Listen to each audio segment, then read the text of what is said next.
Every year, more than 20 million tons of yogurt are consumed worldwide. With a market valued at $100 billion, this product is one of the most beloved dairy products by consumers. But do you know how it is made? Watch this video to see all the steps involved in making yogurt, from collecting the raw material to the final packaging. It is believed that yogurt was created thousands of years ago, long before any written record existed. Some historians point to the nomadic tribes of Central Asia and the Middle East as possible precursors to this discovery.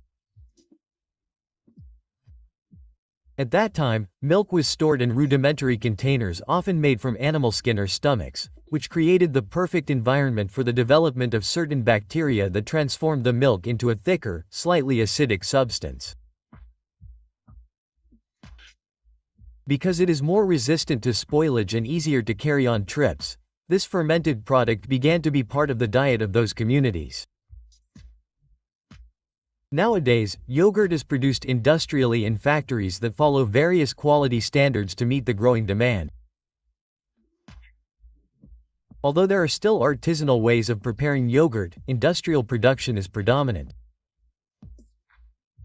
The starting point for making yogurt is usually the collection of fresh milk.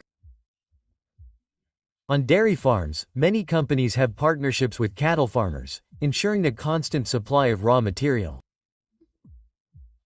The milk is collected in trucks that maintain a controlled temperature in order to delay the action of unwanted microorganisms during the journey. Before the truck leaves, technicians perform quick analyses to check for aspects such as density, temperature, and possible adulteration of the milk. If any problem is identified, that batch is discarded or sent for another use that requires less rigor. After visiting a few farms, these trucks go directly to the factory. Once there, samples are taken for more detailed examinations. The tests include checking the fat and protein content and possible microbiological contamination. All of this happens before the milk is even unloaded into the storage tanks, because if any defect is found, the load may be rejected. After being approved, the milk is pumped into stainless steel tanks, where it is stored at a low temperature until it is processed. These tanks are large structures designed to prevent temperature fluctuations and, most importantly, to minimize the risk of contamination. In many industries, the milk goes through a standardization stage, in which its fat content is adjusted according to the type of yogurt that is intended to be produced. If the recipe calls for full-fat yogurt, most of the milk's natural fat is kept. If it is a skimmed yogurt, part or almost all of the fat is removed by centrifugation. There are also semi-skimmed versions that fall somewhere in between. During the standardization process, ingredients that will improve the texture and consistency of the yogurt, such as powdered milk or certain food additives, may also be added.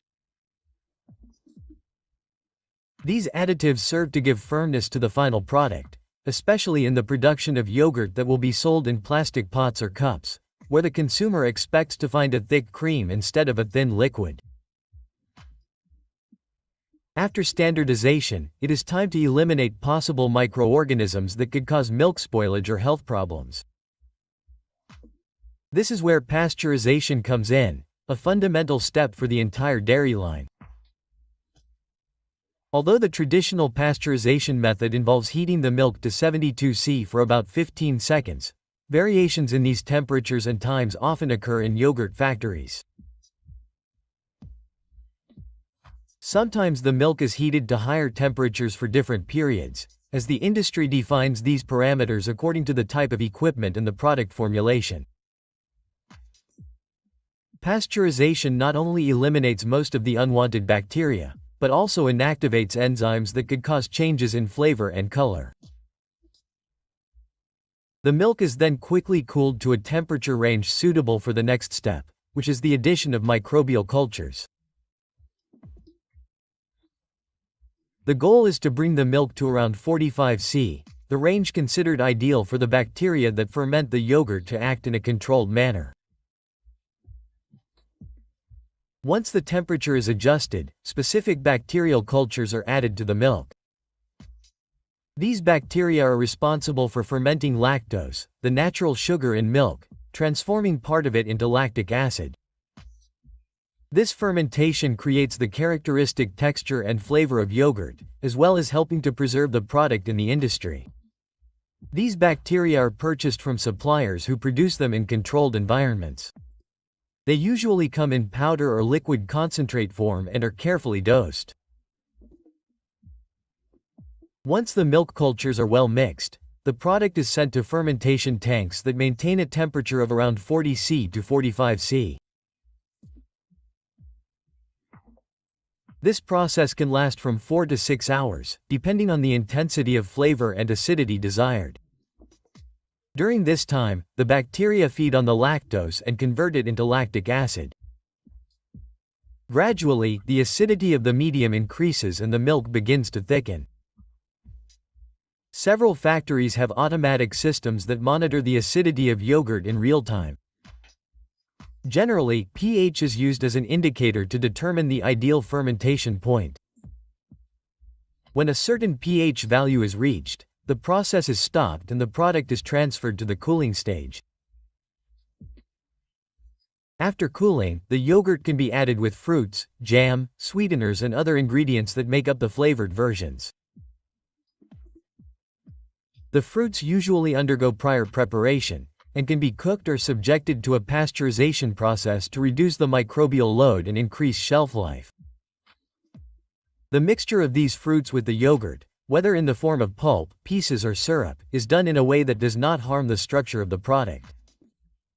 In some production lines, the fruit is placed at the bottom of the pot and the natural yogurt is added on top, creating that layered appearance. In others, the mixture is complete, leaving the yogurt colorful and uniform. After all these steps, it is time to bottle the yogurt for distribution to the markets. There are several possible types of packaging: plastic cups sealed with aluminum, small bottles or even flexible packaging. The choice depends on the target audience, the style of yogurt and the marketing strategies of each manufacturer. The filling takes place on fully automated lines. Machines line up the pots or bottles that are filled to the exact amount. Next comes the sealing, which can be done by heat welding or by applying lids. This environment needs to be aseptic or at least controlled to minimize exposure to germs that could contaminate the product. Once everything is properly sealed and labeled, the packages are boxed and sent to refrigerated chambers.